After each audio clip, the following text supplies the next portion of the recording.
The bad man took them. A little girl told the millionaire with missing daughters, but moments later, something terrible happens. Comment telling me what you thought of this story, giving it a score from 0 to 10, and let me know what city you're watching from. I really want to know if you liked my story and get to know you better, so please subscribe to my channel to support my work. I'm counting on your help. The scorching March sun beat down mercilessly on Oak Hill Cemetery as William Harrison knelt before the two small graves he had visited religiously for 3 years. His trembling hands placed two identical dolls on the white marble headstones, where the names Emily Harrison and Olivia Harrison were engraved, followed by the dates that marked their brief existences of just 4 years. The 52-year-old agribusiness mogul had aged a decade since that terrible June. His once brown hair now showed streaks of grey that contrasted with his thin face, etched with wrinkles of suffering.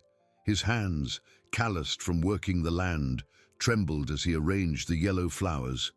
Sunflowers, the twins' favorites.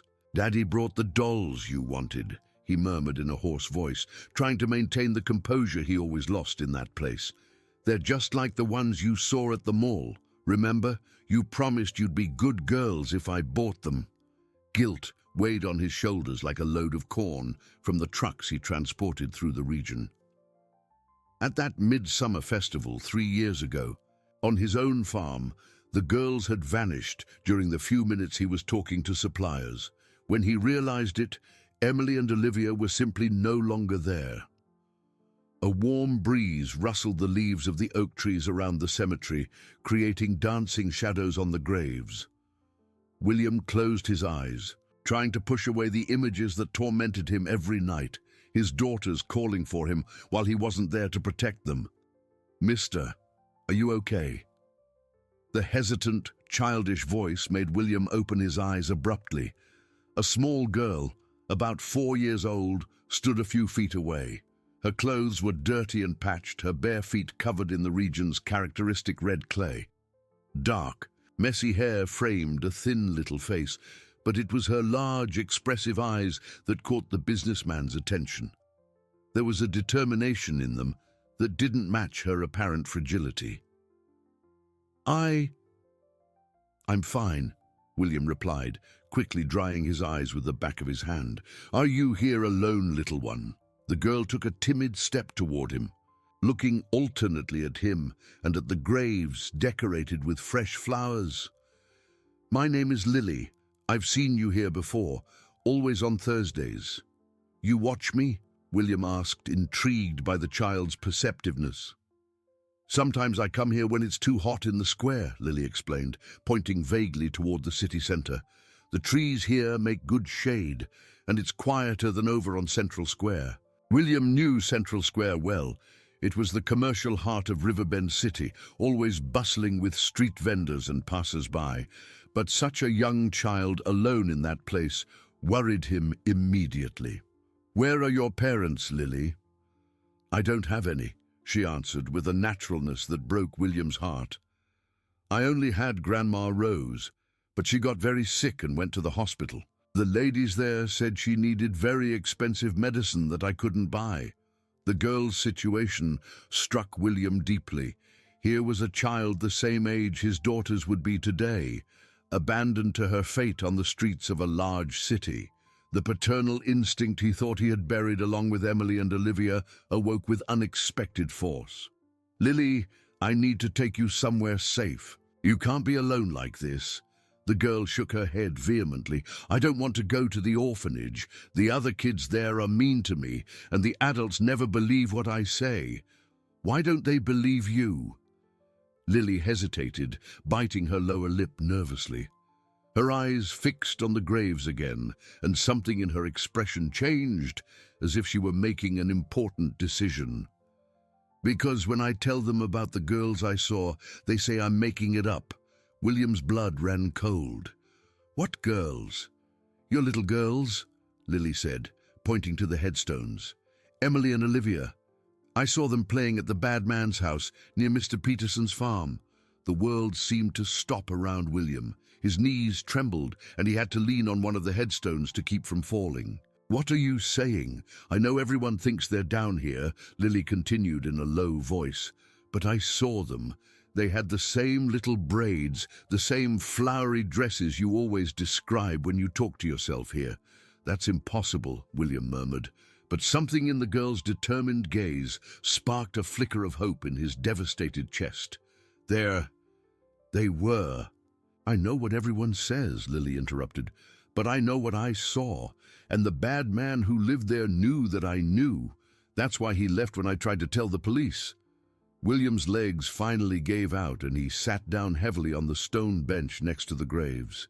His rational mind screamed that it was impossible, that he was listening to the delusions of a traumatized child. But the father's heart, that had never fully accepted the loss of his daughters, began to beat erratically. "Where is this house?" he asked, his voice barely a whisper. "Near the back gate of Mr. Peterson's farm," Lily answered immediately. "A small, earth-colored house with an oak tree in the yard. The bad man always wore a black hat and spoke softly when anyone passed by." William knew the description perfectly. It was the old house of Jack Miller, an employee he had fired months before the girl's disappearance due to behavioral problems and constant absences. Jack had abandoned the property shortly after being fired, leaving the small house empty. "Lily, are you absolutely sure about what you're telling me?" The girl faced him with a seriousness that didn't fit her 4 years of age. "I am, and I've wanted to tell you for a long time, but I could never get close. You always seemed so sad, and I was afraid." "Why aren't you afraid now?" "Because today you talked to them as if they were your real daughters," Lily replied, looking at the dolls on the graves. "And a real father needs to know the truth." At that moment, William Harrison felt the world he had built around his pain begin to crumble. If there was a chance, even an infinitesimal one, that his daughters were alive. William's pickup truck kicked up a cloud of red dust as it sped down the dirt road leading to the back of Mr. Peterson's farm. Beside him, Lily sat on the passenger seat, her small legs swinging nervously as she pointed the way, with a precision that left the businessman increasingly unsettled. "It's over there," she said, indicating a gentle rise in the landscape. "After that wire fence where the crooked sycamore tree is." William knew every inch of that region. He had grown up roaming these lands with his father, learning about the cultivation of corn and soy that had made the Harrison family's fortune. Seeing that area through the eyes of a child who claimed to have seen his daughters there created a surreal sensation, as if he were living a dream or a nightmare. "Lily, I need you to tell me everything again," he said, slowing the vehicle. "From the beginning. When did you see the girls?" The girl took a deep breath, as if preparing for a difficult task. "It was last month. I was picking up apples that had fallen from the tree by the road when I heard children laughing. I went to look and saw 2 identical girls playing in the yard of the house. How did you know they were my daughters? Because they wore matching flowery dresses, one blue and one pink. And they had braids with yellow ribbons, just like you always describe when you talk to yourself at the cemetery." Lily paused, looking out the window. "And because they were singing that song you always hum." William felt his heart race. "What song?" Lily began to hum a soft tune that filled the businessman's eyes with tears. It was the lullaby he had invented for the twins when they were babies, a simple song about 2 little stars shining together in the sky. "How do you know that song?" he asked, his voice choked with emotion. "I heard them singing it. And then I heard you singing the same song at the cemetery many times." Lily looked at him with her large, penetrating eyes. "That's how I knew they were your little girls." The pickup truck reached the top of the small rise, and William could see the house that Jack Miller had inhabited during his 2 years as a farmhand. It was exactly as Lily had described. Small, earth-colored, with a large oak tree in the backyard. But it was visibly abandoned, with boarded-up windows and overgrown weeds. "It's empty now," William murmured, parking the truck near the wooden gate that hung from its rusty hinges. "The bad man left after I tried to tell the lady at the health clinic," Lily explained. "The next day, when I came back to see the girls again, no one was there." William got out of the vehicle on trembling legs. Each step toward the abandoned house was like walking through quicksand.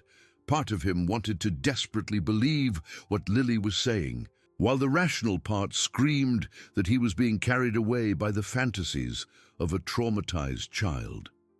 The front door was locked, but the locks were old, and time had done its work. With a firm push, the door gave way, groaning loudly on its rusty hinges. The inside smelled of mold and neglect, with cobwebs decorating the corners and a thin layer of dust covering the few pieces of furniture Jack had left behind. "They played in the back," Lily said, following William down the narrow hallway.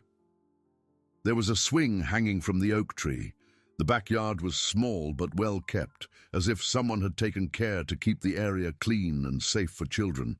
And there it was, a makeshift swing hanging from one of the lower branches of the century-old oak tree. William approached the swing with his heart pounding in his chest. The rope was still relatively new, and the wooden seat showed signs of recent use. On the ground below, the dirt was compacted in a circular pattern, as if small feet had trodden there repeatedly. "Mr. Harrison." Lily's voice sounded hesitant behind him. He turned and saw the girl pointing to something near the fence that divided the property. Walking over, William felt his legs almost give way again. Partially buried in the red clay was a small cloth doll with brown yarn hair and a faded blue dress. It was identical to the dolls Emily and Olivia carried everywhere before their disappearance. Identical to the dolls he had searched for desperately on the farm that terrible night and had never found. "My God," he whispered, picking up the doll with trembling hands. "This is Emily's." She called her Annie. Lily approached slowly. "I knew you would recognize it. That's why I brought you here." "How did you know about the doll?" "Because I saw the girl playing with it. The one in the blue dress held it all the time, even when she was on the swing." Lily paused, observing the devastated expression on William's face. "Do you believe me now?" William pressed the doll against his chest, smelling the familiar scent of baby powder that still clung to the fabric. 3 years of fruitless searching, 3 years of sleepless nights, 3 years visiting graves that might not hold his daughters' bodies. The possibility was both the most wonderful and the most terrifying thing he had ever experienced. "I don't know what to think," he admitted, his voice hoarse with emotion. "If you're right, if they're really alive, where are they now?" "I don't know," Lily answered sadly. "When the bad man left, they went with him. But I kept looking. Every day I walk around the city hoping to see them again." The girl's dedication to continuing the search for a stranger's daughters touched William deeply. This abandoned child, who had her own problems and hardships, had done more for his daughters than all the police and investigators he had hired. "Why do you care so much?" he asked. Lily looked down, nervously fiddling with the hem of her dirty t-shirt. "Because I know what it's like to not have a family. And I saw how much you suffer for them. Nobody should be that sad when there's still hope." The wisdom of that 4-year-old was both touching and devastating. William knelt in the red clay, getting down to Lily's eye level. "You're right about one thing. I need to have hope again. And you've given me that today." He extended his hand to her. "But now I need your help. Can you remember any details about Jack? Anything that might help me find him?" Lily thought for a moment, her small brow furrowed in concentration. "He had an old white pickup truck with a dent on the right side, and I heard him on the phone once talking about a place called Stone Creek." Stone Creek was a small town about 30 miles from Riverbend City. William knew the area well. Many of his suppliers had properties there.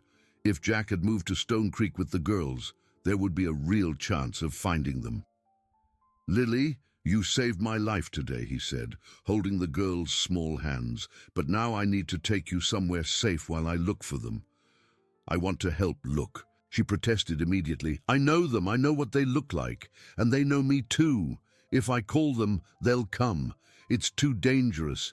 If Jack really took my daughters, then he can't be a completely bad man. Lily interrupted with irrefutable childish logic. Completely bad men don't take care of children for that long. Maybe he's just scared of something. Lily's observation made William rethink the entire situation. For the 3 years of searching, he had assumed his daughters were dead, that something terrible had happened at that midsummer festival. But what if the truth was more complex? What if Jack wasn't a kidnapper, but someone who had taken the girls out of a dangerous situation?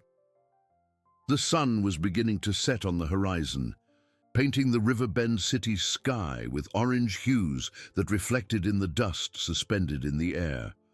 William looked at the doll in his hands, then at Lily, and finally at the abandoned house where his daughters might have lived for months. All right, he decided. But first, let's go to my house. You need a bath, food, and clean clothes. And I need to think about how we're going to find Jack Miller without alerting him that we're looking. As they walked back to the pickup truck, Lily held William's large, calloused hand with a confidence he hadn't felt in years. As unlikely as it seemed, a 4-year-old street girl had just given him the first real clue about his daughter's whereabouts. And for the first time in 3 years, William Harrison had reason to believe that Emily and Olivia might be alive. William's house, in the affluent part of Riverbend City, contrasted sharply with the life on the streets that Lily knew. When the girl stepped into the entrance hall with her bare, dirty feet, her eyes widened at the marble floor, the crystal chandelier, and the framed photographs that decorated the walls. "Is this where you live alone?" she asked, her voice echoing in the large space. "Since—" William paused, looking at the family photos he had avoided for 3 years. "Since they disappeared, yes." Lily slowly approached a large photograph on the living room wall. It was a portrait of the Harrison family taken last Christmas, William smiling next to an elegant blonde woman with 2 identical little girls on their laps. "Is that their mommy?" Lily asked, pointing to the woman in the photo. "Beatrice, my ex-wife," William replied, feeling the familiar tightness in his chest. "She moved to Chicago after we lost the girls. She said she couldn't live in the same city where they had disappeared. And why didn't you go with her?" Lily's innocent question struck a wound that William tried to keep scarred over. The truth was that their marriage had been crumbling long before the twins' disappearance. The constant arguments about money, Beatrice's prolonged absences, and the ugly divorce she had initiated months before the festival were subjects he preferred not to revisit. "It's complicated," he said simply. "Let's take care of you first. You need a bath and something to eat." While he prepared a sandwich for Lily, William couldn't stop thinking about the girl's revelation. If his daughters were really alive, why hadn't Beatrice been contacted? Why hadn't Jack demanded a ransom?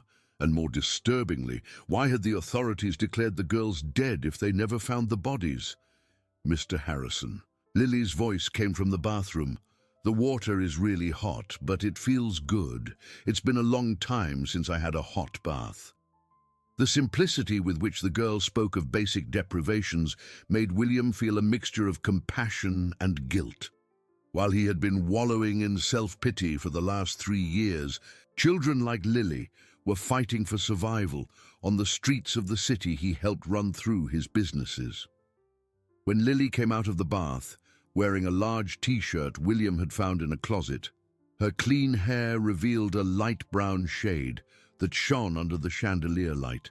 Clean and fed, she seemed even smaller and more fragile, but her eyes maintained the same steely determination. "Can we look for them now?" she asked, biting into the sandwich with a voracious appetite. "Lily, I need to ask you a few questions first," William said, sitting at the kitchen table. "About your family, about how you ended up alone on the streets." The girl swallowed her bite of sandwich and looked down. "My grandma Rose always took care of me. She worked as a house cleaner, but she got very sick.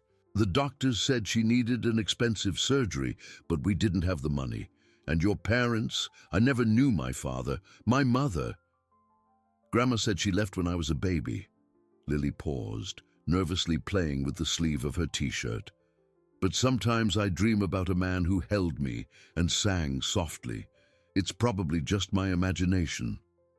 A chill ran down William's spine. There was something in Lily's vague description of the man in her dreams that bothered him, but he couldn't pinpoint what it was. Lily, do you remember your grandmother's last name? Any documents she had? Rose Miller, the girl replied promptly. She always said our name was important, even if we were poor. The last name hit William like a lightning bolt. Miller. The same last name as Jack, his former employee who had disappeared with his daughters. The coincidence was too unlikely to be just a coincidence. Lily, did your grandmother ever mention a relative named Jack? The girl's eyes lit up. Uncle Jack. Grandma used to talk about him sometimes, but she said he had problems, and it was better if I didn't meet him. Why?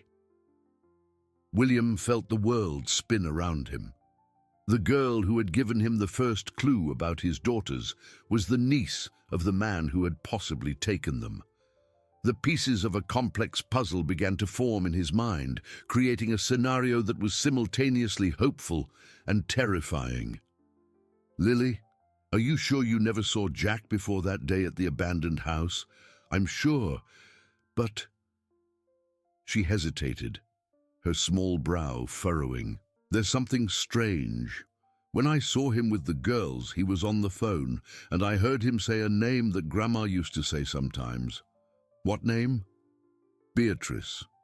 He said that Beatrice was getting impatient and that he needed to resolve the situation soon. The sandwich William was preparing for himself fell to the floor. Beatrice, his ex-wife. The name that had just come from the mouth of a 4-year-old child who claimed to have seen his daughters alive in the company of Jack Miller. Lily, are you absolutely sure you heard that name? I am. Grandma always talked about her boss, Mrs. Beatrice, who lived in a very beautiful house and had 2 twin daughters. Lily paused, looking at the photograph on the wall. It must be her, right? The woman in the picture. William leaned against the kitchen counter, feeling his legs tremble. His rational mind struggled to process the implications of what he had just discovered. If Beatrice was involved with Jack, if she knew the girls were alive. The kitchen phone rang, cutting through the tense silence. William answered mechanically, still processing Lily's revelations. William, it's me, Beatrice. The familiar voice of his ex-wife sent a chill through William's veins. After months of no contact, she was calling just as he had discovered a possible connection between her and the girl's disappearance. Beatrice, he managed to say, trying to keep his voice steady. What a surprise. I need to talk to you urgently about the girls. There was something strange in her voice, nervousness, perhaps fear. There are things you need to know. What kind of things? I can't talk over the phone. I'll be there tomorrow morning. And William, there are people who don't want me to talk to you. I need you to trust me one more time.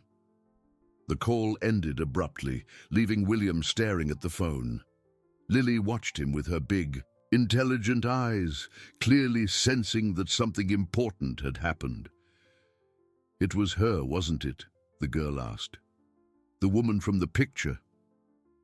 It was, William confirmed, sitting heavily in one of the chairs. And she said she needs to tell me things about the girls. Things that people don't want her to tell, added Lily, who had overheard part of the conversation. Does that mean she knows where they are? William looked at the girl, this extraordinary child who had appeared in his life like an avenging angel, bringing hope and revelations that shook everything he thought he knew about the loss of his daughters. Lily, I think you've brought me more than just hope, he said. I think you've brought me the truth. Night fell over Riverbend City with its usual tropical quickness, but inside William's house, an almost electric tension hung in the air. As he prepared a room for Lily to sleep in, the room that had been the twins and had been untouched for 3 years, he couldn't stop thinking about the impossible coincidences that had shaped the last few hours. Mr. Harrison. Lily's voice came from the bedroom door. "Do you think when the woman comes tomorrow, she'll tell us where Emily and Olivia are?" "I don't know, little one. But one thing I do know, you changed everything today. And no matter what happens tomorrow, we'll find out the truth together." Lily smiled, the first genuine smile he had seen on her face since they met at the cemetery. "So they really can come home." William tucked the blanket around the girl, feeling a paternal tenderness he hadn't experienced in years. "We'll do everything we can to bring them back." But as Lily fell asleep in the room that once belonged to his daughters, William remained awake in the living room, staring at the phone and wondering what truths Beatrice would bring in the morning, and if he was prepared to hear them. The morning arrived laden with a suffocating humidity typical of the region. William had spent a sleepless night, pacing the house like a caged animal, creating and discarding theories about what Beatrice had to tell him. When he finally heard the sound of a car coming up his driveway at 9 o'clock sharp, his stomach tightened into a knot. Lily was in the kitchen, eating a heartier breakfast than any meal she'd had in months. Hearing the doorbell, she looked up with her large, attentive eyes. "Is it her?" she asked, lowering her voice instinctively. "It must be," William replied, adjusting the dress shirt he had put on for the occasion. "Lily, I want you to stay here in the kitchen until I call you, okay? She might be startled to see you." The girl nodded, but William could see the curiosity burning in her eyes. She was as invested in finding out the truth about Emily and Olivia as he was. Beatrice stood at the door, thinner than the last time they had seen each other, wearing a discreet black dress and dark sunglasses that hid her eyes. Her blonde hair, once always perfectly coiffed, was tied back in a simple ponytail. There was something different about her, a fragility William didn't remember seeing during their 10 years of marriage. "William," she said, removing the sunglasses to reveal red, swollen eyes. "Thank you for seeing me." "Come in," he said, trying to maintain a neutral tone. "You said you had important things to tell me." Beatrice entered the living room, where they had shared so many happy moments before everything fell apart. Her eyes immediately fixed on the family photographs on the wall, and she had to lean on the sofa to keep from collapsing. "I couldn't look at these pictures anymore," she murmured. "That's why I went to Chicago. That's why I couldn't stay." "Beatrice, what did you come to tell me?" William struggled to maintain his patience, but anxiety was eating away at his reserves of self-control. She sat on the edge of the sofa, her hands trembling visibly. "William, I made the biggest mistake of my life. And now I don't know how to undo what's been done." "What mistake?" Beatrice took a deep breath, as if preparing to dive into deep water. "Emily and Olivia didn't die at that summer festival." Even expecting a revelation of this kind, hearing the words come from Beatrice's mouth made William feel as if the floor had disappeared from under his feet. He sank into an armchair, staring at the woman who had been his wife. "What are you saying?" "They're alive, William. They always have been." Tears began to stream down Beatrice's face. I hid them." "You hid them?" William's voice came out as a growl. "For 3 years, you let me believe my daughters were dead and they're alive? Let me explain, please." Beatrice held out her hands toward him. "I was desperate. The divorce was getting ugly. You were threatening to fight for full custody. So you pretended they were dead?" William stood up abruptly, fury taking over him. "You made me bury empty coffins. You made me cry over fake graves for 3 years." "They weren't empty coffins," Beatrice said, her voice barely a whisper. "That was the problem. My brother Carter found a way to get real death certificates." The mention of his brother-in-law made more pieces of the puzzle fall into place in William's mind. Carter Vance was a family law attorney known for using questionable methods to get results for his clients. How did he get real death certificates? Beatrice buried her face in her hands. There was an accident on the Blackwater River. 2 children drowned. They were never identified.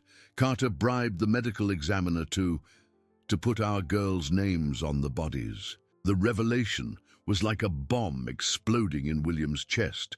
Not only were his daughters alive, but there were 2 families who never knew what happened to their own children. The depth of the betrayal and corruption was staggering. Who is the medical examiner? Dr. Marcus Thorne. He was in debt from gambling. Carter offered him enough money to pay off his debts. Beatrice looked up. Her eyes filled with desperation. I never wanted it to get to this point, William. At first, it was just to hide the girls for a few months until the divorce was finalized. And where are they now? With Jack. He's taking care of them at a small farm near Stone Creek. Beatrice paused, seeing the look of recognition on William's face. You already know about Jack. I know he's your employee. And I know he has a niece named Lily. Beatrice turned pale. How do you know about Lily? At that moment, William made a decision. Lily, can you come here, please? The girl appeared at the living room door, watching Beatrice with curiosity and caution. Beatrice, in turn, stood up abruptly, her face a mask of shock. My God, she whispered. Lily? What are you doing here? You know her? William asked, surprised by Beatrice's intense reaction. I do. Rose worked in my house for years before she got sick, and Lily. Beatrice approached the girl, crouching down to her level. Lily, honey, where have you been? We looked for you when your grandmother was hospitalized. You looked for me? Lily seemed genuinely surprised. Nobody told me that. The orphanage said you had run away. We tried to find you, but... Beatrice looked at William. Was she the one who told you about the girls? She's the one who saved me from madness, William answered firmly. Lily told me she saw Emily and Olivia with Jack. She's the one who gave me hope again. Beatrice turned to Lily with an expression of surprise and something that looked like admiration. You remember the girls? I do.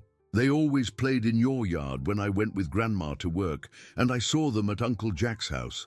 Lily paused, looking between the 2 adults. Did you know they were there? The child's innocent question cut like a knife. Beatrice stood up slowly, the weight of her guilt visible in every movement. I did, and it's the most terrible thing I've ever done in my life. Why did you do it? Asked Lily, with the brutal honesty of childhood. Because I was afraid of losing them to their father, and because I listened to very bad advice from people I shouldn't have. Beatrice looked at William. But now everything has spun out of control.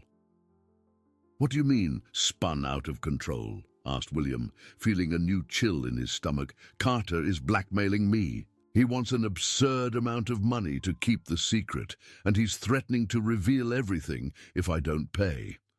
Beatrice sat down again, looking exhausted. And worse, Dr. Thorne is having a crisis of conscience. He's been telling anyone who will listen that he made a terrible mistake. Where exactly are the girls now? At Cousin Linda's farm in Stone Creek. She thinks she's taking care of them temporarily while I resolve a complicated custody dispute. She knows nothing about the fake certificates.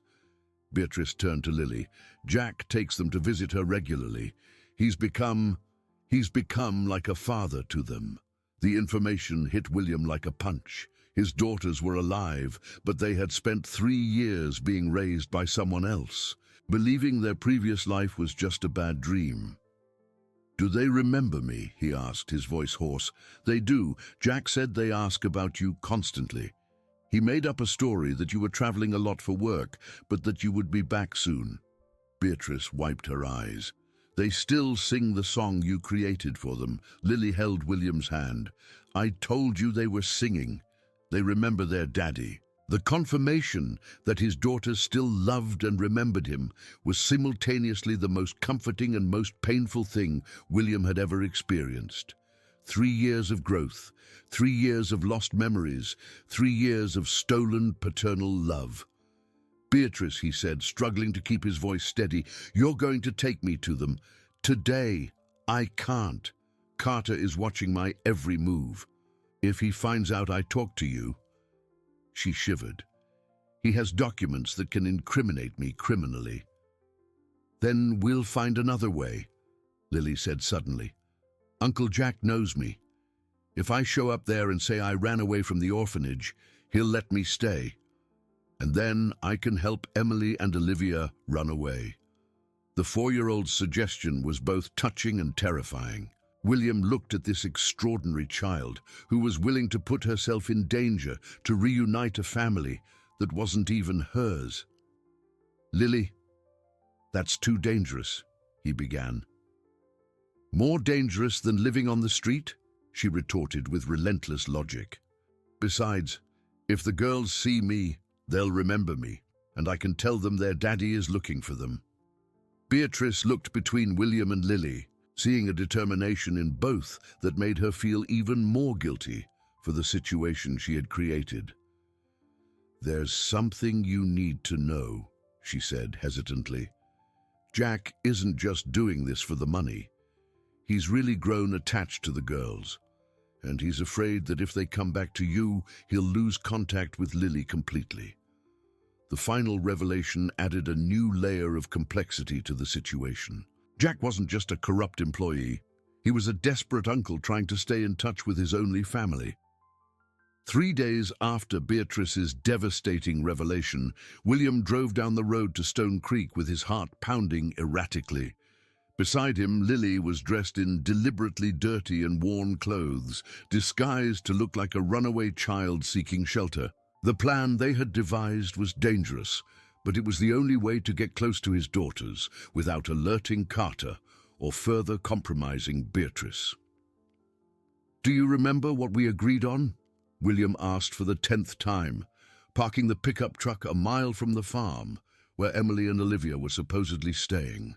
"I remember," Lily replied with a seriousness that belied her 4 years. "I'll tell Uncle Jack I ran away from the orphanage again and that I have nowhere to go, and when he lets me stay, I'll look for the girls." "What if he doesn't believe you?" "He'll believe me," Lily said with conviction, "because it's true. I really did run away from the orphanage several times before I met you." William watched the brave little girl who was about to sacrifice herself for a family that wasn't hers. In the last 3 days, Lily had become more than an ally. She had become the daughter he never knew he wanted. "Lily, if anything goes wrong, if you feel like you're in danger, I know, I'll scream really loud and run to the road," she completed, repeating the instructions they had rehearsed. "And you'll be waiting here." As he watched the girl walk away down the dirt road, her posture stooped like someone used to carrying burdens too heavy for her, William felt a mixture of pride and terror. If anything happened to Lily because of his desperate plan, he would never forgive himself. Cousin Linda's farm was at the end of a secondary road, surrounded by cornfields and a grove of apple trees. It was an isolated and peaceful place, perfect for hiding 2 children the world believed to be dead. Lily approached the main house, a simple but well-kept building painted light blue with white trim. From the backyard, she could hear children's voices playing. Her heart raced as she recognized the laughter she had heard that afternoon at Jack's abandoned house months ago. Emily and Olivia were there, just a few feet away, alive and apparently well cared for. "Can I help you, dear?" A middle-aged woman appeared on the porch, drying her hands on a flowery apron. She had grey hair tied in a bun and kind eyes that immediately filled with concern at Lily's appearance. "Sorry to bother you, ma'am," Lily said, making her voice tremble purposefully. "I'm looking for my Uncle Jack. They said he lives here." "Jack Miller? He doesn't live here, but he comes to visit the girls every day." Linda came down from the porch, approaching carefully. "What's your name, honey?" "Lily." I'm his niece. I ran away from the orphanage because they wouldn't let me see him. Linda's eyes filled with compassion. My goodness, child. Are you alone? How long has it been? A few days. I have nowhere to go. Lily managed to fill her eyes with genuine tears, remembering the months she had actually spent on the streets. Please, ma'am, can I wait for him to arrive? Of course you can. My dear, come in. I'll fix you something to eat. It was at that moment that two identical girls came running from the back of the house, stopping abruptly when they saw the unexpected visitor. Lily felt her heart stop as she saw Emily and Olivia up close for the first time in months. They had grown, their hair was longer, and their faces a little more mature, but they were unmistakably the twins from the photographs in William's house. "Who is she, Aunt Linda?" asked one of them. "Emily," Lily recognized by the small scar on her forehead she had seen in the photos. "This is Lily, Uncle Jack's niece," Linda explained. "She's going to stay here until he arrives." Olivia approached shyly. "You know Uncle Jack?" "I do," Lily replied, trying to control her emotion. "He's my grandma's brother. You're Emily and Olivia, right? Uncle Jack always talks about you." The twins exchanged curious glances. "How do you know our names?" asked Emily. "Uncle Jack told me. He said you were very special girls and that your daddy is traveling a lot, but he loves you very much." Both girls' eyes lit up at the mention of their father. "Is Daddy coming back soon?" Olivia asked anxiously. "He is," Lily promised, feeling real tears stream down her face. "He's looking for you. He never stopped looking." Linda watched the conversation with a confused expression. "Girls, do you know your daddy?" "Of course we do," Emily said as if it were obvious. "He used to sing that pretty song to help us sleep. Remember, Olivia?" The two girls began to hum softly, the same melody that Lily had heard William sing at the cemetery. The song about two little stars shining together in the sky. Hearing their childish voices repeat the song their father had created especially for them made Lily cry even more. "Aunt Linda, why can't Daddy come see us?" Olivia asked. "Mommy said he was very busy, but it's been a long time." Linda seemed uncomfortable with the questions. "Dears, you know your situation is complicated when everything is resolved." "But when will it be resolved?" Emily insisted. "We want to see Daddy." It was at that moment that an old white pickup truck came up the road, kicking up a cloud of red dust. Jack Miller was back. Lily felt her stomach churn with nervousness. The entire operation depended on how he would react to her presence. Jack got out of the truck with a bag of groceries and stopped abruptly when he saw Lily sitting on the porch with the twins. He was a simple-looking man, around 40, with dark hair and tired eyes that immediately filled with surprise and concern. "Lily," he said, dropping the bag, "what are you doing here? How did you find me?" "Uncle Jack." Lily ran towards him, hugging his legs with genuine force. "I ran away from the orphanage again. I couldn't stand it there anymore." Jack looked around nervously, as if expecting someone to be watching. "Lily, you can't be here. It's too dangerous." "Why is it dangerous?" asked Emily, approaching. "Is she your real niece?" "She is," Jack confirmed, but his voice was tense.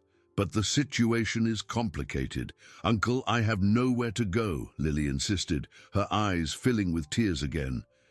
"Grandma is in the hospital and I don't know anyone else. Please, let me stay here with you." Linda approached, placing a protective hand on Lily's shoulder. "Jack, this girl has been alone for days. We can't send her away. Let her stay, Uncle Jack," pleaded Olivia. "We can play together." Jack looked at the three girls, his nieces by blood and by heart, and Lily could see the internal conflict in his eyes. He was clearly torn between the desire to protect Lily and the fear that her presence would compromise the carefully crafted scheme that kept Emily and Olivia hidden. "All right," he said finally, sighing heavily, "but only for a few days, until I find a safer place for you." That night, while the three girls slept together in the guest room, Lily listened to Jack and Linda talking in the kitchen through the slightly ajar door. "Jack, these girls ask about their father constantly," Linda was saying. "When are you going to let them see him? The situation is very complicated, Linda. There are powerful people involved." "What people? What's really going on here?" There was a long pause before Jack answered. "Their mother is being blackmailed by very dangerous people. If their father finds out where they are before everything is resolved, what could happen? The girls could end up being used as bargaining chips, and I could lose Lily forever." Lily felt her heart ache as she heard Jack's broken voice. He truly loved her and wanted to protect her, but he didn't know that his misguided loyalty was causing even more suffering for everyone involved. She closed her eyes, listening to the soft breathing of Emily and Olivia beside her. Tomorrow she would find a way to talk to the twins alone and begin to prepare the ground for the reunion with the father they missed so much. But first, she needed to find out exactly who the dangerous people were that Jack feared so much. Lily's second day at the farm began with a discovery that would change everything. While Jack had left early to go shopping in town, and Linda was busy with household chores, the three girls were playing in the orchard when Emily found something buried under the oldest apple tree. "Look what I found," she exclaimed, holding up a small, rusty metal box. Olivia and Lily approached curiously as Emily carefully opened the lid.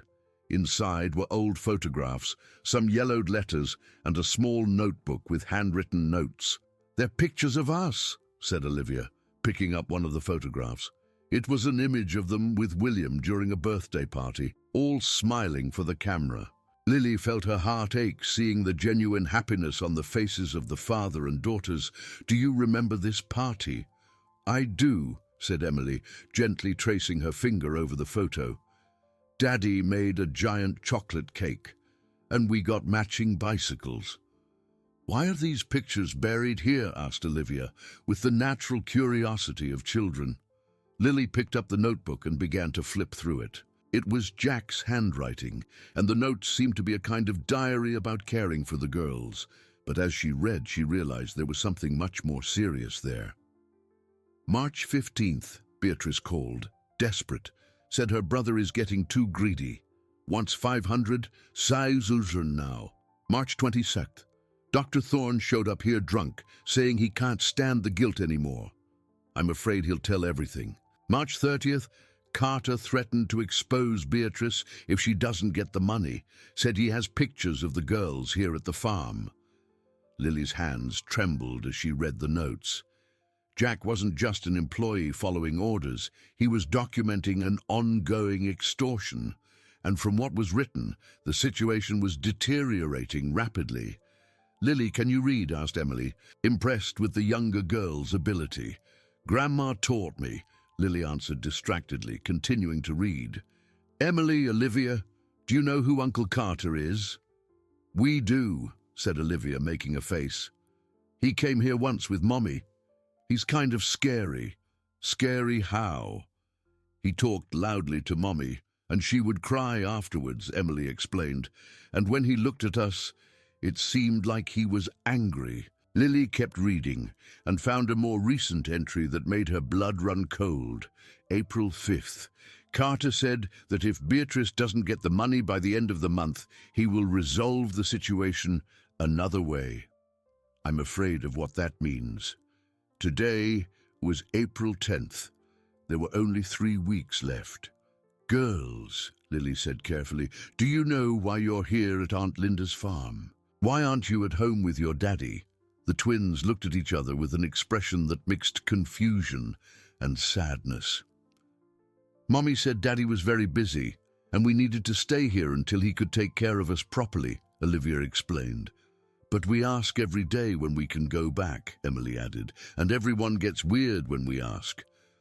Lily made a risky decision. She looked around to make sure they were alone and moved closer to the two girls. "Emily, Olivia, I need to tell you something very important, but you have to promise you'll keep it a secret." The twins nodded solemnly, sensing from the seriousness in Lily's voice that it was something important. Your daddy isn't busy. He's looking for you. He's been looking for you every day for 3 years. 3 years? Olivia's eyes widened. But we've only been here for a few months. You've been here for much longer than you think, Lily said gently. And your daddy? He thinks you're dead. The silence that followed was heavy and confusing. The two girls looked at Lily as if she were speaking a foreign language. That doesn't make sense, Emily said finally. If Daddy thinks we're dead, why doesn't Mommy tell him we're okay? Because the situation is very complicated. There are bad people involved, people who are making your Mommy suffer. Olivia started to cry softly. I want to see Daddy. I want to go home. And you will, Lily promised, hugging the two girls. I promise you'll see your daddy again, but first, I need your help. What kind of help? Asked Emily, wiping her sister's tears. I need you to help me understand exactly what's happening. And when I say so, you need to be ready to leave here with me. It was then that they heard the sound of Jack's pickup truck returning down the road. Lily quickly put the notebook back in the box and buried it again under the apple tree. Remember, this is our secret, okay? The girls nodded, but Lily could see the fear and confusion in their eyes. She had just planted a seed of truth that would grow and change everything. Jack got out of the truck, visibly agitated, carrying only a small bag instead of the usual groceries. His face was pale, and his hands trembled slightly. Girls, get in the house, he said abruptly. Now. What happened, Uncle Jack? Asked Lily, noticing the poorly disguised panic in his voice. Nothing you need to worry about, he replied, but his voice wasn't convincing. Just get in the house and stay close to Aunt Linda. The three girls obeyed, but Lily could hear Jack speaking urgently on the phone outside. Beatrice, they know where we are. Carter found the farm's address. There was a pause as he listened to the response. No, I can't just leave here with them. Linda would ask too many questions. And Dr. Thorne. He showed up in town this morning completely drunk, talking about the girls who were supposed to be dead to anyone who would listen. Another longer pause. Beatrice, if Carter comes here, if he brings those men who work for him, I won't be able to protect the girls alone. Lily felt her blood run cold. Men who work for Carter. The situation was much worse than she had imagined. Jack came into the house, visibly shaken, and went straight to Linda, who was preparing lunch in the kitchen. Linda, I need you to take the girls to your sisters in Franklin. Today. Jack, what's going on? You're scaring me. I can't explain everything right now, but there are dangerous people looking for Emily and Olivia. They can't stay here. Linda dropped the spoon she was holding. What dangerous people? Jack, whose daughters are these exactly? Linda, please, you have to trust me. If they stay here, we're all in danger. And Lily? Is she coming with us? Jack looked at his niece with a look of deep anguish. Lily is staying with me. She's my responsibility. No, Lily said suddenly, surprising everyone. I want to go with Emily and Olivia. Lily, you don't understand. If you come with us, you'll be in danger too, said Linda. I'm already in danger, Lily retorted with a courage that impressed even herself. And if Emily and Olivia are going far away, I want to go with them. Jack knelt in front of Lily, holding her small hands. Lily, my dear, you're all I have left of our family. I can't let anything happen to you, and Emily and Olivia are all that's left of their family, Lily replied. They need to go back to their daddy. The simple but powerful statement from the girl echoed through the silent kitchen.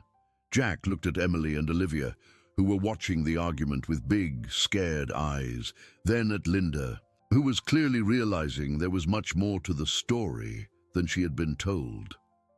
Jack, Linda said slowly, you need to tell me the truth.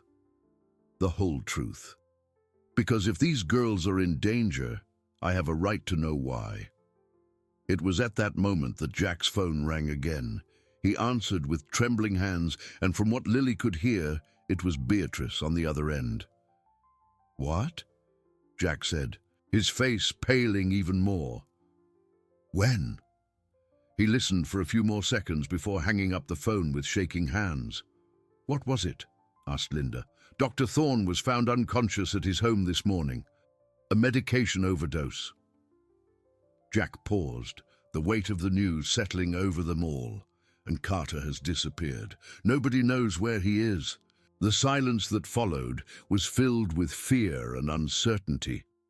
Lily looked at Emily and Olivia, who clearly didn't fully understand what was happening, but sensed it was something very serious. At that moment, she knew that time had run out.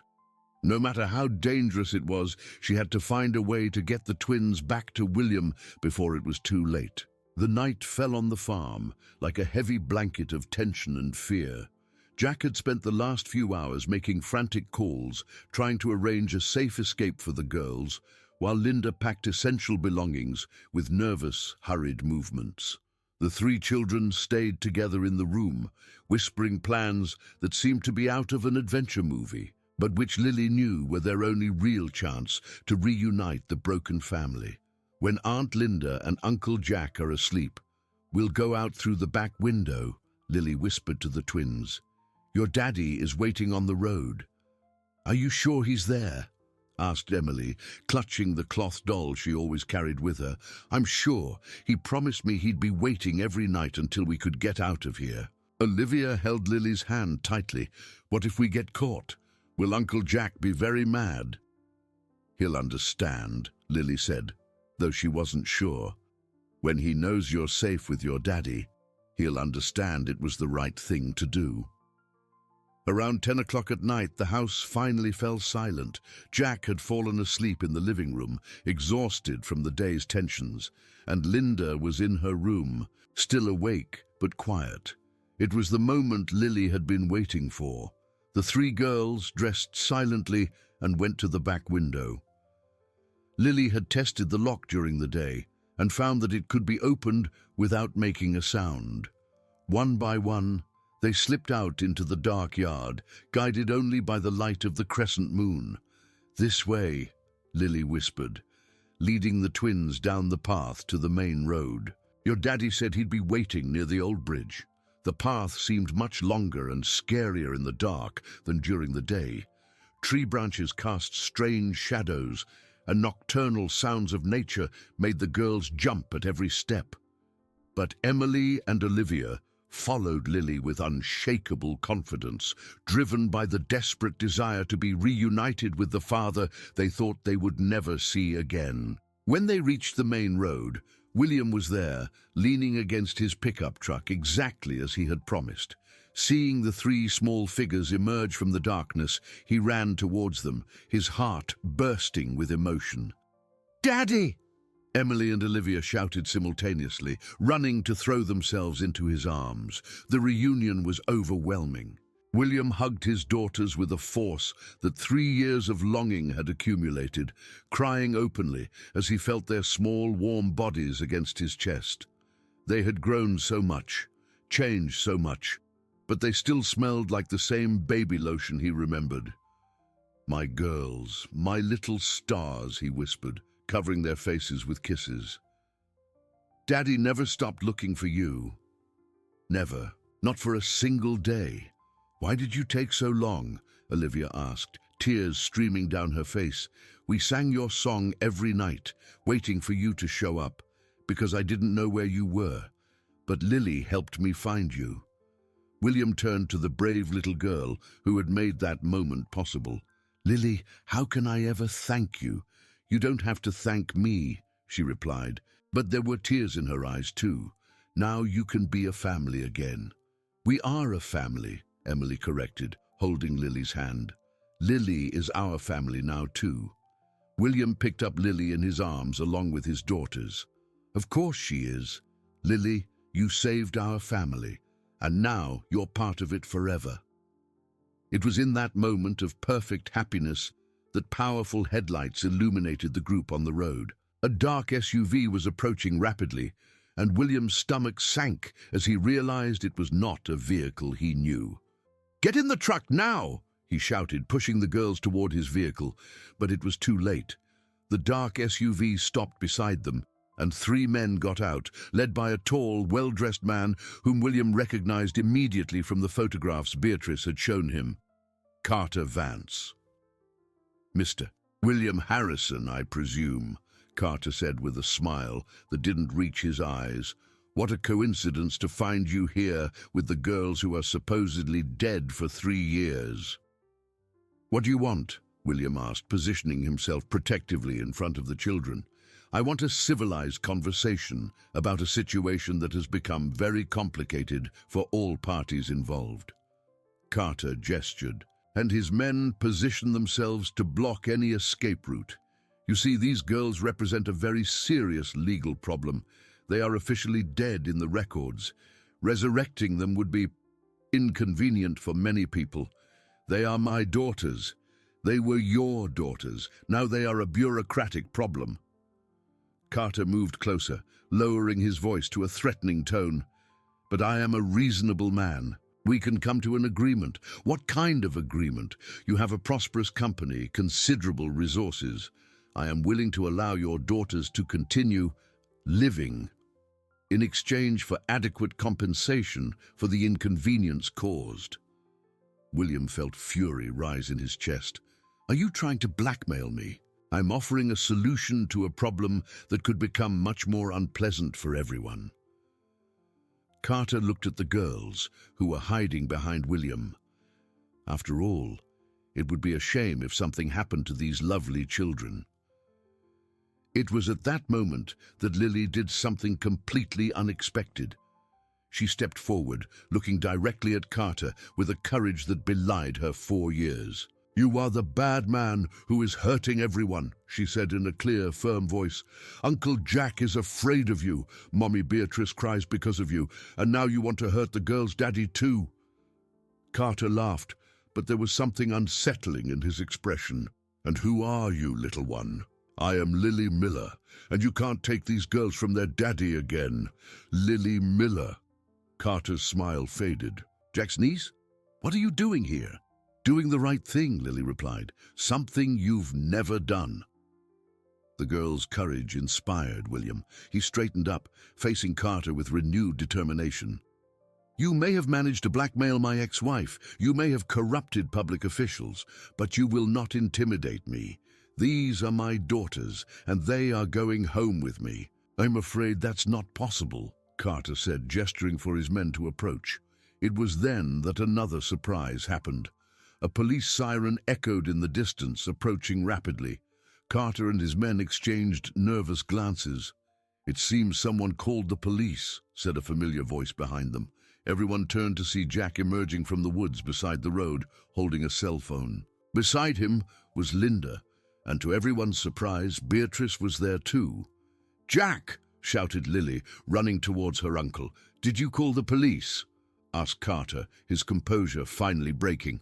"No," Jack replied, "but Beatrice did, and she brought some very interesting documents that show exactly what you've done."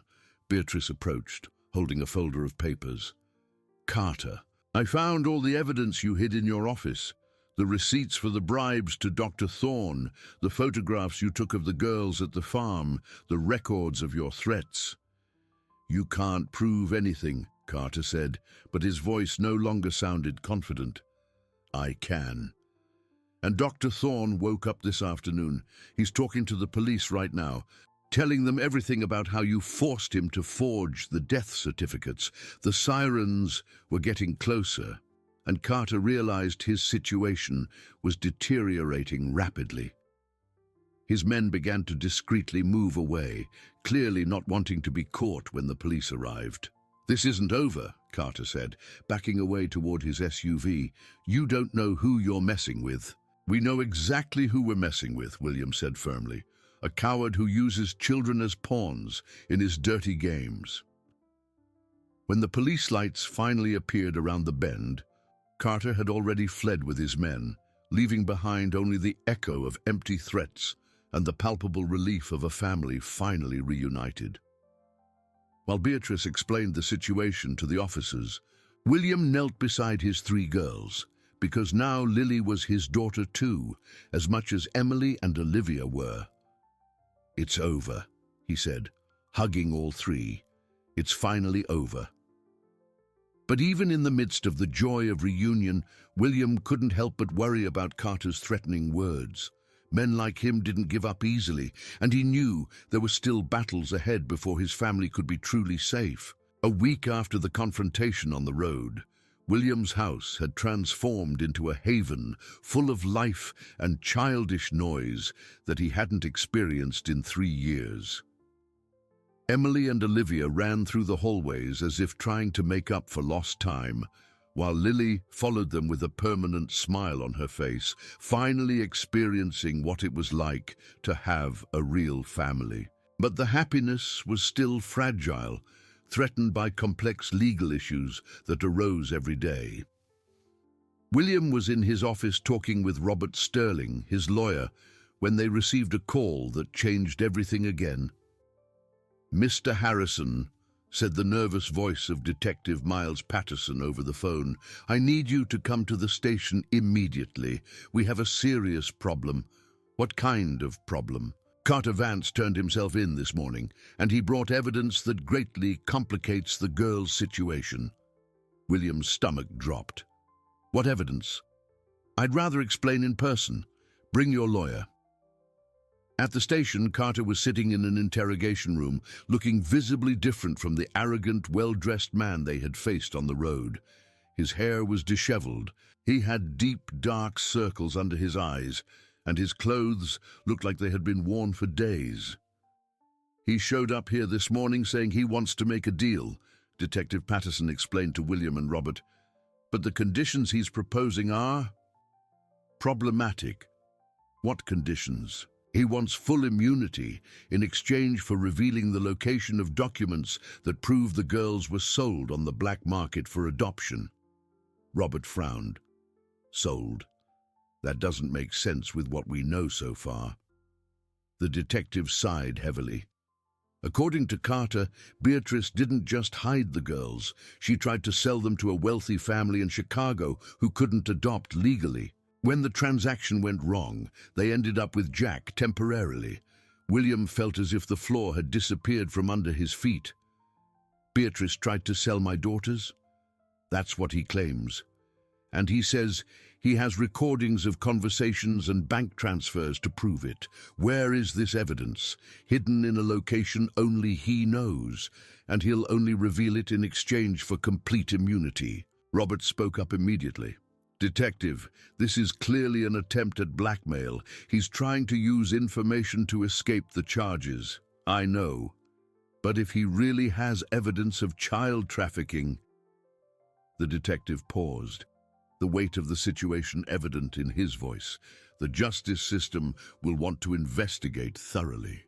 And that could mean the girls are placed in state custody until everything is cleared up. The possibility of losing his daughters again, this time to legal bureaucracy, made William despair. For how long? It could take months, maybe years. Cases involving child trafficking are investigated meticulously. It was at that moment that Beatrice arrived at the station, accompanied by her own lawyer. She was visibly shaken, her face swollen from crying and her hands trembling constantly. "William," she said when she saw him, "I need to talk to you. Alone." "Everything you have to say can be said in front of the lawyers," he replied coldly. "Please. It's about the girls, about what really happened that night." Robert nodded to William. "You can talk, but I'll be present." Beatrice sat in the chair opposite her ex-husband, looking as if she had aged a decade in the last week. "William, I never tried to sell Emily and Olivia. Never. Carter says he has evidence. Carter is lying to save his own skin." Beatrice took a deep breath. "What really happened was worse than any sale." "What do you mean?" "On the night of the festival, I didn't hide the girls because of the divorce. I hid them because I discovered something about you that terrified me." William felt a cold pit in his stomach. "Discovered what?" Beatrice hesitated, clearly struggling with the words. I found documents in your office, contracts that showed you were embezzling money from the company into offshore accounts. That's a lie. It's not a lie, William.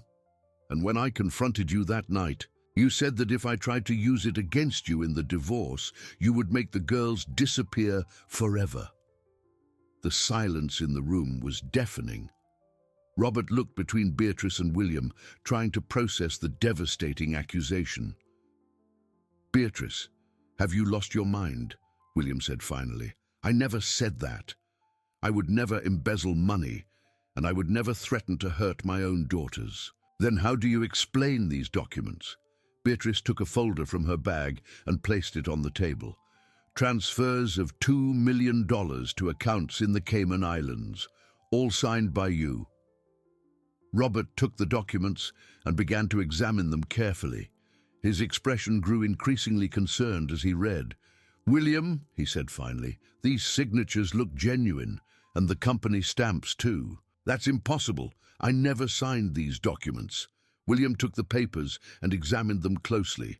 "These aren't my company's official stamps. And this bank account, I don't even know this bank. That's exactly what Carter said you would say," Beatrice said bitterly. "He warned me you would deny everything. Carter gave you these documents." "Not directly, but he was the one who showed me where to look in your office." The revelation hit William like a bomb. "Beatrice, don't you see what's happening? Carter planted these documents. He orchestrated this whole thing. Why would he do that? To have control over you, to force you to hide the girls and then use it as blackmail." William stood up abruptly. "Beatrice, you've been manipulated from the beginning."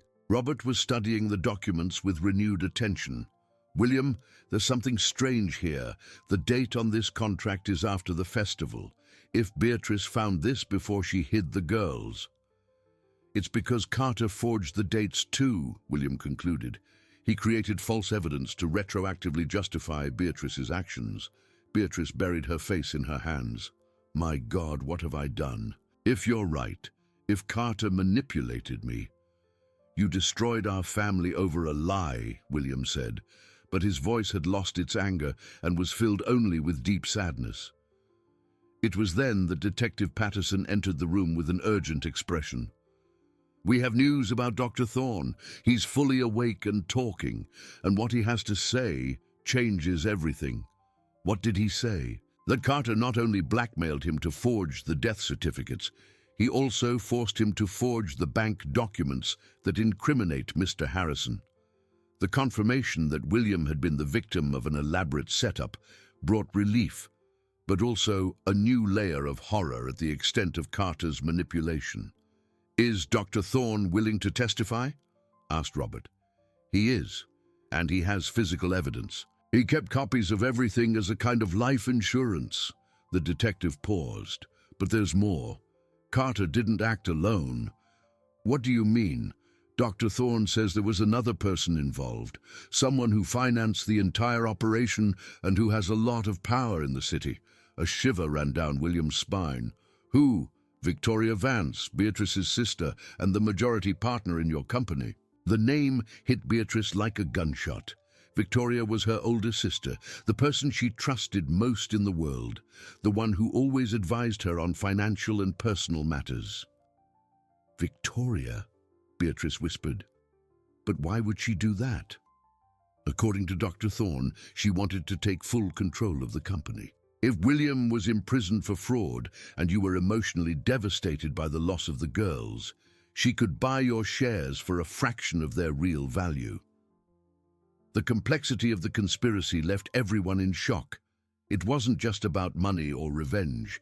It was about power, about destroying an entire family for financial gain. "Where is Victoria now?" asked William. "Disappeared. Her house is empty, and no one has seen her since Carter turned himself in this morning." Beatrice began to cry again, but this time they were tears of anger and betrayal. "My own sister. She destroyed our family, destroyed my daughters' lives, all for money." "Beatrice," William said gently, "you were a victim as much as I and the girls were. Victoria and Carter manipulated you from the beginning." Detective Patterson spoke up again. There's one good thing in all this. With Dr. Thorne's testimony and the evidence he kept, we can prove the girls were never in real danger. They can go home while we investigate the rest. For the first time in days, William felt real hope that his family could finally be safe. But he knew that as long as Victoria was on the run, the threat had not completely passed. 2 weeks had passed since the revelation about Victoria, and life at William's house oscillated between moments of family happiness and a constant tension from the invisible threat that hung over them. The 3 girls had adapted surprisingly well to the domestic routine, but William noticed small signs of trauma that manifested in nightmares and moments of anxiety when strangers approached the property. That Thursday morning, he was in his office reviewing company documents when Lily knocked on the door, holding a colorful drawing in her small hands. "Daddy William," she said. She had started calling him that naturally, and the title always melted his heart. "Can I show you what I drew?" "Of course, my daughter. Come here." The drawing showed 4 figures holding hands in front of a large house. Him, Emily, Olivia, and Lily. But there was something disturbing in the image. A 5th figure was drawn to the side, watching the family from a distance with dark and threatening features. "Lily, who is this person here?" William asked, pointing to the shadowy figure. "It's the bad woman who appeared in my dream last night," the girl replied with disturbing naturalness. "She was watching our house and saying bad things on the phone." A chill ran down William's spine. Young children sometimes had perceptions that adults ignored, and the fact that Lily was dreaming of a bad woman watching the house alarmed him. "What did this woman in your dream look like?" "She had hair like Mommy Beatrice's, but older, and she wore big glasses." Lily paused, her small brow furrowing. "Daddy, why are some people mean to children?" The innocent but profound question from the girl touched on wounds William was still processing. How could he explain to a 4-year-old that there were adults capable of destroying families for greed? "Some people get confused about what's important in life," he said carefully. "They think money is more important than love. That power is more important than family. Grandma Rose always said that love was the only thing that really mattered," Lily said, climbing onto his lap. "That's why she worked so hard to take care of me." The phone rang, interrupting the emotional moment. It was Robert with urgent news.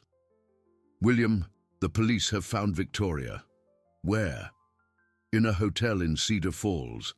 She was trying to board a flight abroad with fake documents." Robert paused. "But there's something strange. She wants to speak specifically with you. Says she has information about an imminent danger to the girls." "What kind of danger?" "She wouldn't give details to the police. Insists she will only talk to you in person." William looked at Lily, who was still on his lap, listening to the conversation with precocious attention. The girl had developed an impressive ability to sense when adults were worried. "Robert, this could be a trap." "It could be. But she's in custody, surrounded by police. There's no way she can harm you, and if she really knows about a threat—" "All right, I'll talk to her." 2 hours later, William was sitting in an interrogation room at the Cedar Falls Police Department, observing Victoria Vance for the first time since discovering her betrayal. She was very different from the confident, well-dressed woman he knew. Her hair was disheveled, she had deep dark circles, and her hands trembled visibly. "William," she said when he entered, "thank you for coming." "Just say what you have to say," he replied coldly. "My patience with your family is gone. I know you hate me, and you have every right." Victoria looked down. "But the girls, they are still in danger." "What danger?" "When I planned all this with Carter, we weren't alone. There were other people involved, people with much more power and resources than we imagined." William's stomach sank. "What people?" "An illegal adoption network that operates between Chicago and the southern states. They paid a significant amount for the information about Emily and Olivia." "Information about what?" "About where they were hidden. about the false documentation, about how they could be transferred without raising suspicion. Victoria swallowed hard. When the scheme fell apart, they lost a considerable investment, and people like that don't forgive debts. Are you saying there are criminals looking for my daughters? I'm saying there are people who won't give up easily. They've already invested time and money, and they'll want some return. William stood up abruptly, pacing the small room. Who are these people? Where are they? I don't know specific details. Carter handled that part of the operation. But I know they have contacts in the police, in the judiciary, in child protection agencies.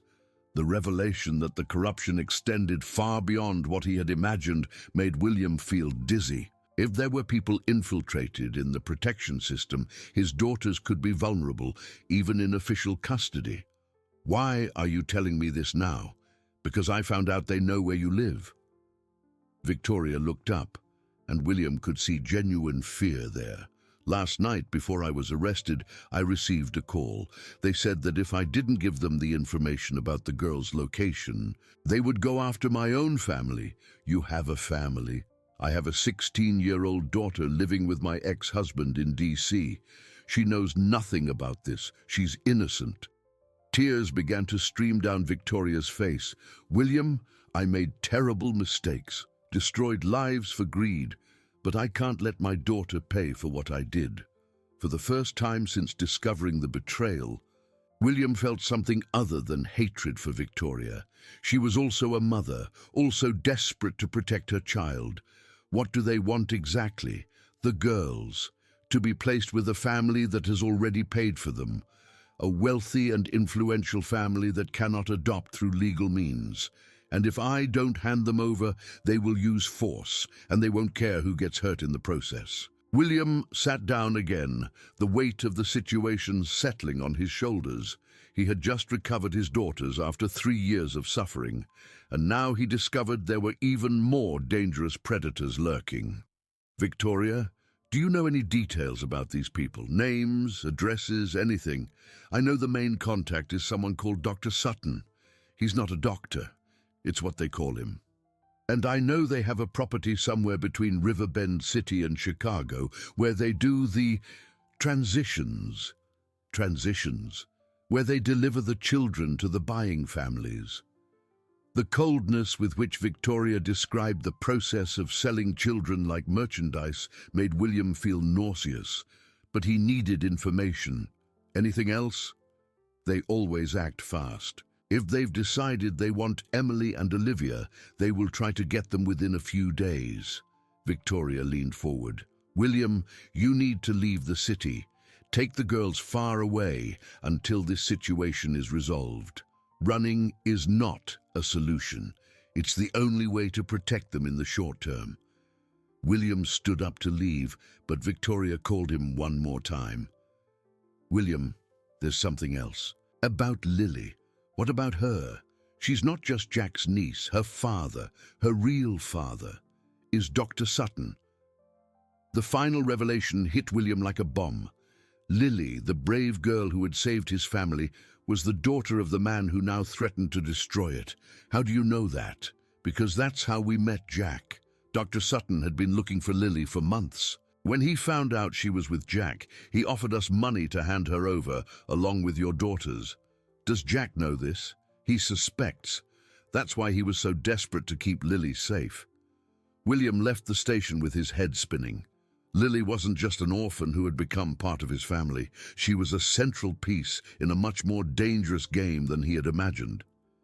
And now, the man who wanted his daughters also wanted the girl he had learned to love as his own. When he got home, he found the 3 girls playing in the garden, their laughter echoing through the property like music. Emily was pushing Olivia on a swing while Lily hummed the song William had taught the twins years ago. It was a scene of perfect happiness, but now he knew it was being watched by invisible eyes that saw his daughters not as beloved children, but as valuable products in a dark market. That night, he would make a decision that would change everything once again. The early hours of Friday morning found William awake in the living room, watching every movement on the street through the window while the three girls slept peacefully upstairs. He had decided he would not run out of town like a fugitive. Instead, he would face the threat head-on. But he needed a plan that would ensure the children's safety. At 6 in the morning, his phone rang. It was an unknown number. "Mr. Harrison," said a calm and polite male voice. "I think we need to talk." "Who's speaking?" "Someone who is interested in resolving our situation in a civilized manner. Meet me today at 2 in the afternoon at the Central Cafe downtown. Come alone, and if I don't go, then this civilized conversation will become much less friendly. And your girls? Well, little children are so vulnerable, aren't they?" The line went dead, leaving William with a cold feeling in his stomach and the certainty that Dr. Sutton had finally decided to act. 2 hours later, Jack arrived at the house with a somber expression. William had called him the night before, telling him about Victoria's revelation and the imminent threat. "How's Lily?" Jack asked, entering the room where the three girls were having breakfast. "Uncle Jack!" Lily shouted, running to hug him. "Did you come to play with us?" "I did, my dear," he replied, but William could see the tension in his eyes. "How about you three go play in the yard while I talk to Daddy William?" After the girls left, Jack sat heavily in an armchair. "William, there are things about Lily's past that I've never told anyone. About her father, about how she ended up with me." Jack took a deep breath. "Lily's mother, Carla, worked for the man you call Dr. Sutton.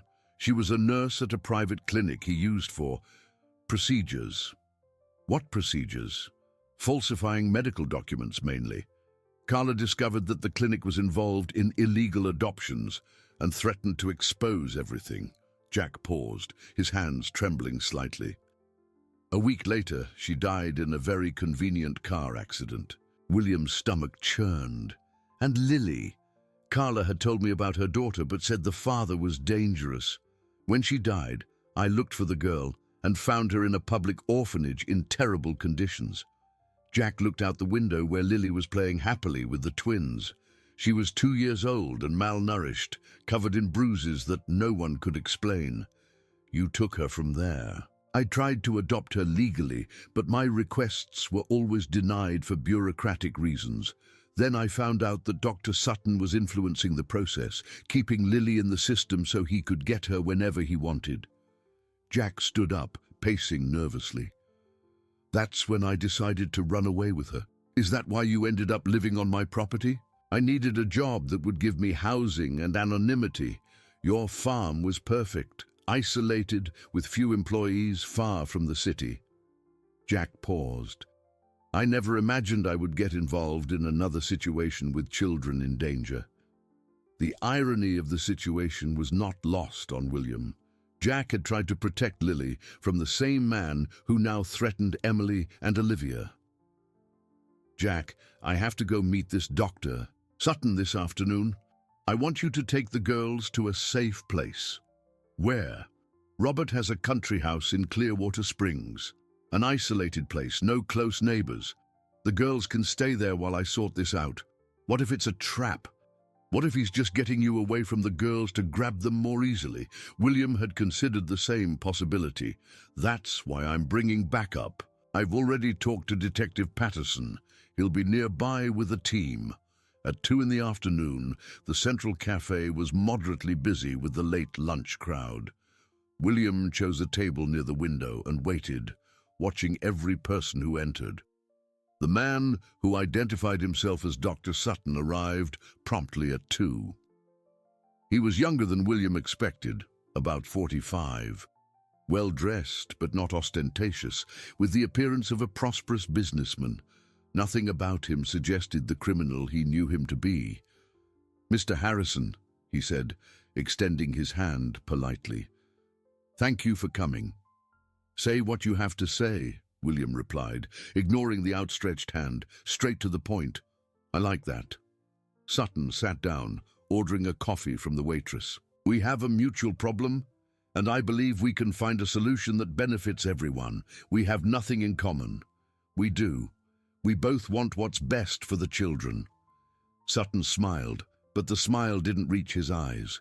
"My daughters were promised to a very special family, a family that can offer opportunities a sugarcane farmer could never provide. Your daughters. Emily and Olivia are legally my daughters, Mr. Harrison. The documentation clearly shows they died in an accident 3 years ago. The children with you are, how can I put it, irregular." The coldness with which Sutton spoke of his daughters as property made William clench his fists. "You're crazy if you think I'm handing over my daughters. And Lily, will you hand over my daughter?" "Lily is not your daughter. You were never a father to her. Biologically, she is mine, and that's all that matters legally." Sutton drank his coffee calmly. "You see, Mr. Harrison, I'm being generous by offering a negotiation. I could simply take what's mine. Try me. I don't need to try, I already have." Sutton looked at his watch.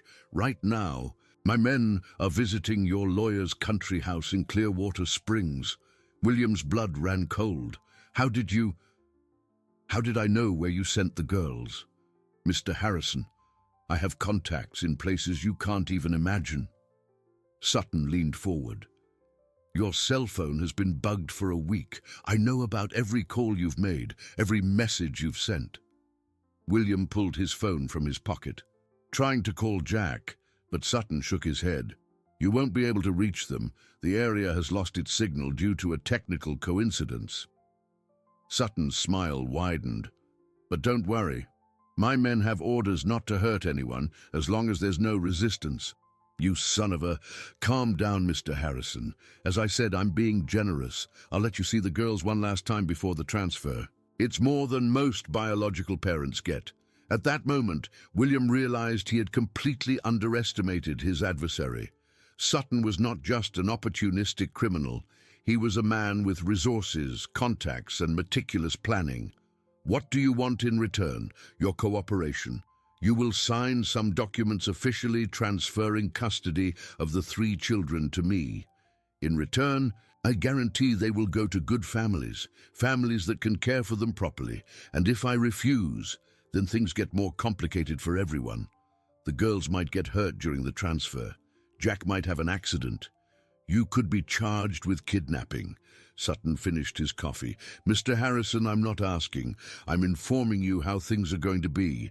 It was then that William realized Detective Patterson wasn't coming. The backup operation they had planned had also been compromised. "Where are my daughters?" "On their way to a safe location. You can see them in an hour, at the old abandoned sugar factory on the highway to Westwood." Sutton stood up. "Come alone and bring the documents my lawyer will send you in the next few minutes." "And Mr. Harrison." "What?" "Don't try to be a hero. That rarely ends well for the children." After Sutton left, William remained at the table, trying to process what had happened.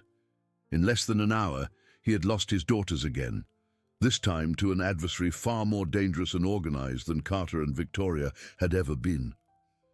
His phone vibrated with a message, an address and time, along with legal documents in PDF that would officially transfer custody of the 3 girls. William looked around the cafe, watching normal people live their normal lives, unaware that a few tables away, a man had just had his family destroyed again. But this time, he would not give in to despair. This time, he would fight to his last breath to bring his daughters home, even if it cost him his own life. The old abandoned sugar factory stood against the orange evening sky like a skeleton of concrete and rusty iron. William parked his pickup truck 100 yards from the main gate, watching the empty windows of the industrial building that had once been a symbol of prosperity in the region. Now it was just the perfect setting for the nightmare his life had become. 3 cars were parked near the entrance, a black sedan, an unmarked white van, and a pickup truck similar to Jack's. William's heart raced as he recognized the last vehicle, confirming that Jack and the girls were indeed there. The phone rang. It was Sutton. Punctual. "I like that," the calm voice said. "Enter through the side gate to your left. Follow the corridors to the old administrative office on the second floor. I want to talk to my daughters first, after the documents are signed. Not before." William hung up and walked towards the side gate, each step echoing in the oppressive silence of the abandoned property. The gate was open, as if Sutton wanted to demonstrate his complete control of the situation. The inside of the factory smelled of mold, old oil, and neglect. Machines covered in dusty tarps created ghostly shapes in the dim light, and his footsteps echoed through the empty space, creating disturbing sounds. William followed the directions, climbing an iron staircase that groaned under his weight. On the second floor, a light emanated from a room at the end of the corridor. As William approached, he could hear voices, Sutton's deeper and more controlled, and another he recognized as Jack's, clearly distressed. "You don't have to do this to them," Jack was saying. "They're innocent children." "Innocent but valuable," Sutton replied, "and value needs to be monetized." William entered the room and found a scene that broke his heart. Jack was sitting in an old chair, visibly shaken but apparently unharmed. In a corner of the room, the three girls were huddled together on a small mattress on the floor, hugging each other. Emily and Olivia were crying silently, while Lily comforted them with a courage that defied her 4 years. "Daddy!" the twins cried when they saw him, trying to run towards him, but 2 large men gently but firmly stopped them. "Calm down." "Girls," Sutton said with false kindness, "you'll be able to hug your daddy as soon as he signs some papers." William looked at his daughters, seeing the fear in their eyes, and felt a murderous rage build in his chest. "Are you okay? Did anyone hurt you?" "We're fine, Daddy," Lily replied in a trembling voice, "but we want to go home." "You will go home," Sutton said. "It just won't be the home you knew." The businessman was sitting behind a makeshift desk with documents spread out before him. 2 lawyers flanked him, and 3 more burly men were strategically positioned around the room. "Mr. Harrison, you may sit," Sutton said, indicating a chair in front of the desk. "Let's resolve this quickly." "Where are they going?" William asked, remaining on his feet. "Emily and Olivia are going to a family in Chicago, a couple of entrepreneurs, no biological children, unlimited resources. They will have the best education, international travel, all the opportunities money can buy." "And Lily?" "Lily is coming with me. It's time she met her real father." Lily flinched at hearing this, clinging to the twins even tighter. "I don't want to go with him," she whispered. "I want to stay with my family." "Your family," Sutton said coldly, "is whoever has legal rights over you. And that's me." William approached the desk, looking at the documents. They were elaborate, official, with all the necessary stamps and signatures. Someone had invested considerable time and money to make this transfer seem legal. "And if I don't sign, then things get more complicated." Sutton made an almost imperceptible gesture, and one of his men approached the girls. "Children can have accidents during transport, especially when there is resistance from their guardians." The veiled threat made William clench his fists, but he knew he was at a clear numerical disadvantage. Any sudden move would put the girls in immediate danger. "Jack has nothing to do with this," William said. "Let him go." "Jack made the mistake of getting between me and my property," Sutton replied. "But I'm a reasonable man. He can leave here alive if he cooperates." "What kind of cooperation?"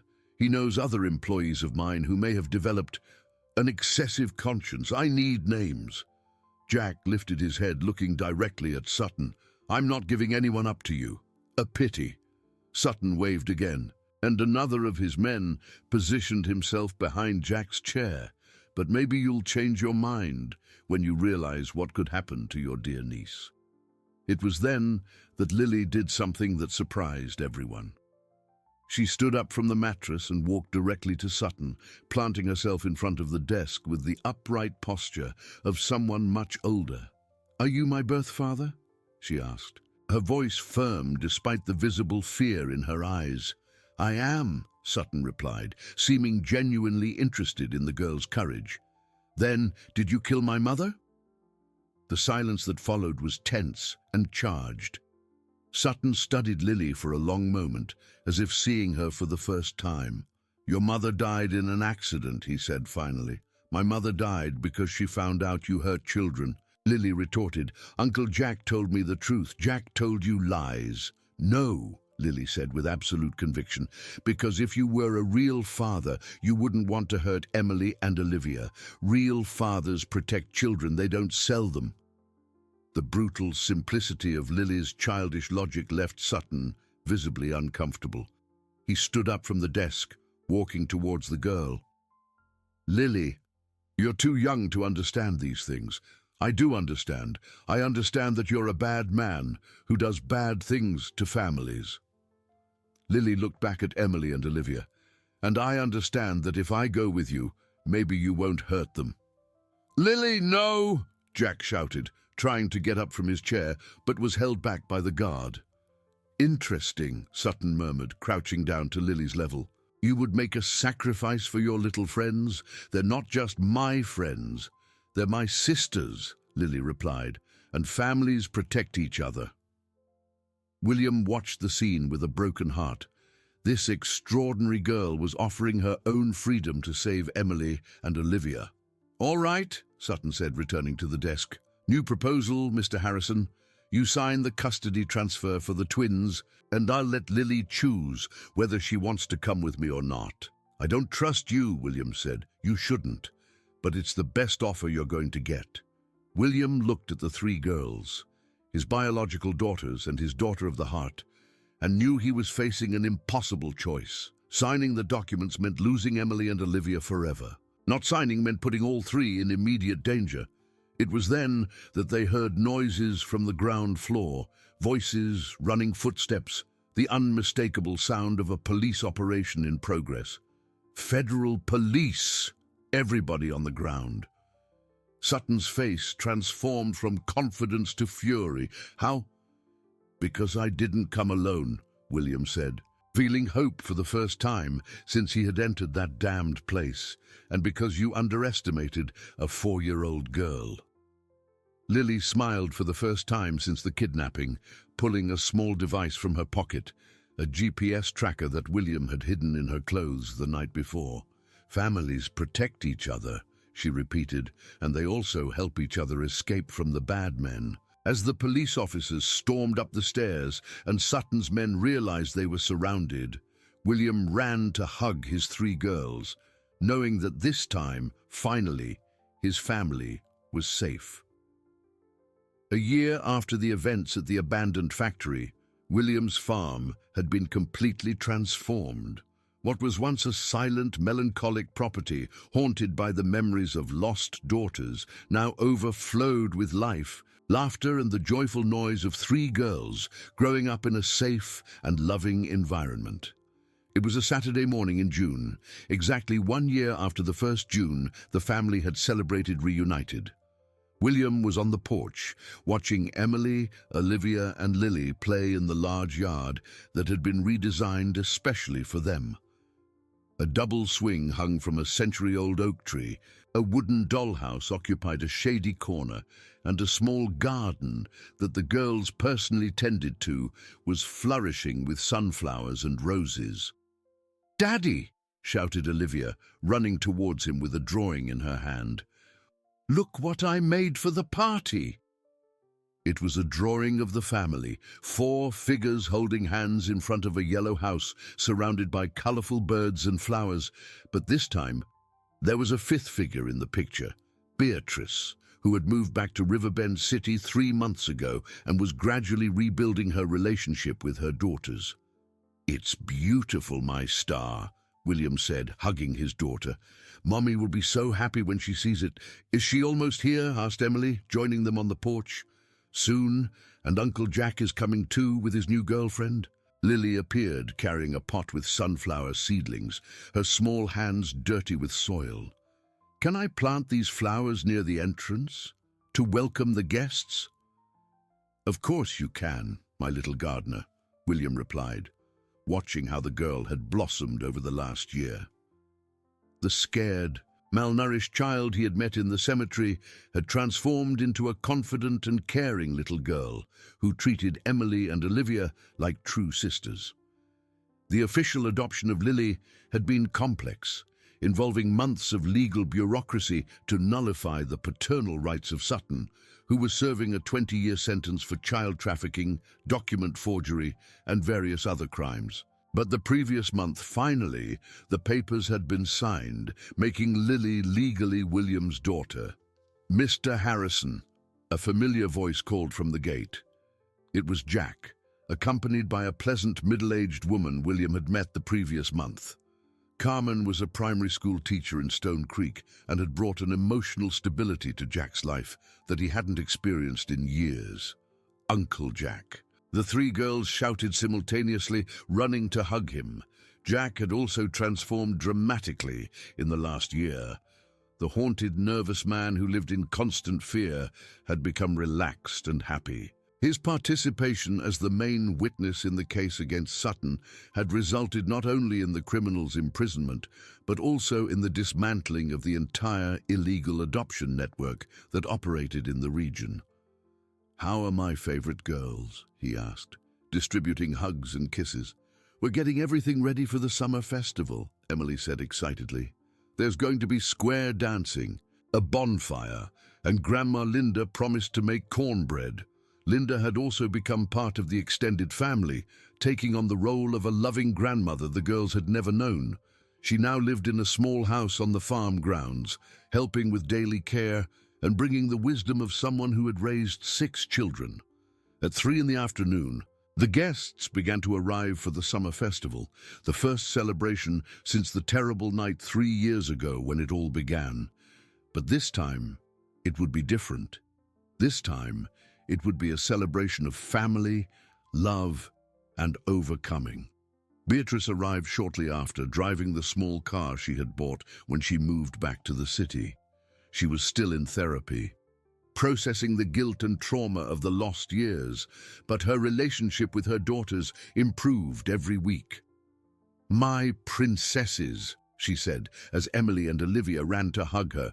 "You look so beautiful." "Mommy, look what I planted," Lily said, proudly showing the sunflowers she had planted that morning. The relationship between Lily and Beatrice had been more delicate to build. But gradually, the girl had accepted that she could love both Beatrice and the memory of her own mother. "It's beautiful, honey," Beatrice replied, hugging Lily too. "You have a green thumb." As the afternoon progressed, more guests arrived. Robert, the lawyer, brought his whole family. Detective Patterson came with his wife. Even a social worker who had followed the case from the beginning made an appearance. But the surprise of the evening came when Dr. Thorne arrived, accompanied by a young woman and 2 small children. "Dr. Thorne," William said, surprised to see him. The former medical examiner had completed a sentence of community service and was now working at a free clinic for low-income families. "Mr. Harrison, thank you for the invitation," he said, visibly emotional. "This is my daughter-in-law, Sandra, and my grandchildren, Paul and Maria." "Grandpa Thorne told us the whole story," Sandra said, "about how you forgave him even after everything that happened." "Everyone deserves a second chance," William replied simply, "especially when children are involved." As the sun began to set, the bonfire was lit in the center of the yard. The children gathered around to listen to Linda tell old stories, while the adults talked and helped themselves to the traditional foods they had prepared together. "Daddy," Lily said, climbing onto William's lap, "can I make a wish to the bonfire?" "Of course, my daughter. I want to wish for our family to always stay together, and for no child to have to be alone like I used to be." The simple but profound request from the girl touched everyone present. William looked around, seeing the people who had become his extended family, some connected by blood, others by choice, all united by love and the shared experience of almost losing something precious. "You know what, Lily?" he said, kissing his daughter's forehead. "I think that wish has already been granted." As the stars began to appear in the clear country sky, the three girls went up to the porch and began to sing the song William had created years ago for the twins. But now it was the song of all three, about three little stars shining together in the sky. Beatrice approached William, standing beside him as they watched their daughters. "Do you forgive me?" she asked softly. "For everything I did." "I forgave you a long time ago," he replied. "We were all victims of the manipulation of bad people. The important thing is that we overcame it together." "And the future?" William thought about the question, watching Jack and Carmen talking animatedly with Dr. Thorne about a project to help at-risk children. He watched Linda teaching other neighborhood kids how to make kites. He watched his three daughters playing freely, without fear, full of confidence in the love that surrounded them. "The future," he said finally, "is what we build from now on, and it's going to be beautiful." Later, when all the guests had gone home and the girls had finally fallen asleep, exhausted from so much joy, William sat alone on the porch, looking at the stars and thinking about the extraordinary journey that had brought his family to this point. 3 years ago, he was a broken man, visiting empty graves, lost in guilt and despair. Today, he was the father of 3 extraordinary girls, surrounded by a network of people who chose to be family, regardless of blood ties. The road had been long and painful, marked by betrayals, fears, and moments when all seemed lost. But it had also been a journey of discovery, of the strength that exists in hope, of the transformative power of forgiveness, and of the simple but profound truth that a brave child had taught him. Families protect each other, help each other, and above all, choose each other. As the cicadas sang in the warm night and the scent of jasmine perfumed the air, William knew he had finally found his way back home. Not just the house where he lived, but the home of the heart. That place where love is unconditional, where forgiveness is possible, and where every child has the right to grow up safe and loved. And when a gentle breeze rustled the curtains of the window where his 3 little stars slept peacefully, he knew that this home was complete. If you enjoyed this video, please subscribe to my channel. I promise to bring you videos every day that will make your life happier. Comment what you thought of my story with a score from 0 to 10, and thank you very much.